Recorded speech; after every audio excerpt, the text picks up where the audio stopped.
President Trump's lawyer Rudy Giuliani is alleging that the voting systems and software used in the election are responsible for widespread voter fraud. Among the companies in question are Dominion Voting Systems and Smartmatic.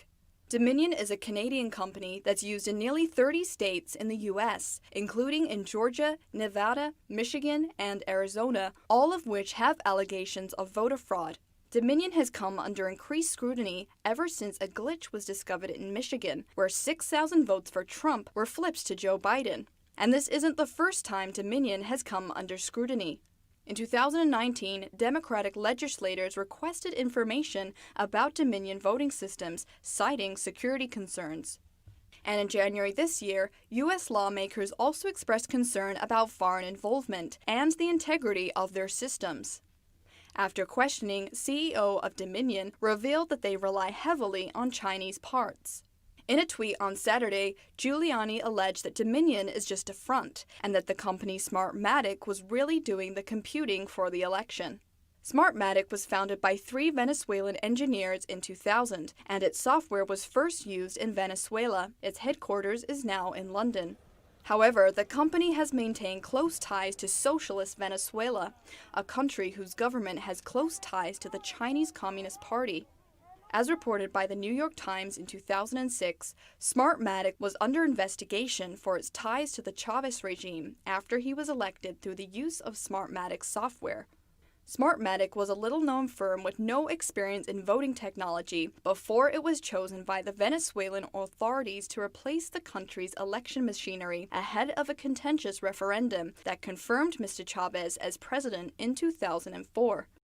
Though Smartmatic has now established itself overseas, allegations of its connections with the Chavez regime continue.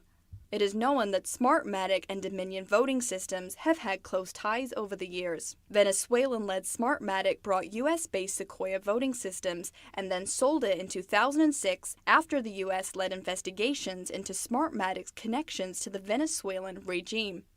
It's believed that at this time, Smartmatic put its technology into Sequoia. Dominion later went on to buy Sequoia in 2010 and is still its parent company. According to a report by Voter Action, in 2008, Smartmatic still had ownership of intellectual property rights for some of Sequoia's currently deployed election products. Dominion denies having any ties to Smartmatic now, though at one point Dominion also allowed Smartmatic to use its technology.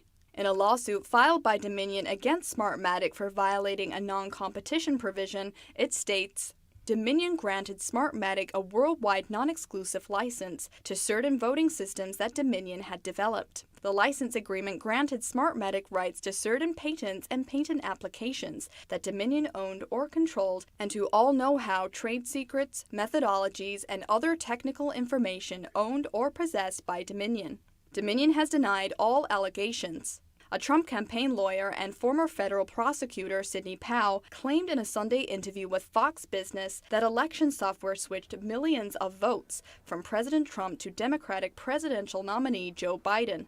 She said they're getting ready to overturn the election results in multiple states, and added that she has enough evidence of election fraud to launch a widespread criminal investigation. Reporting by Grace Coulter, NTD News.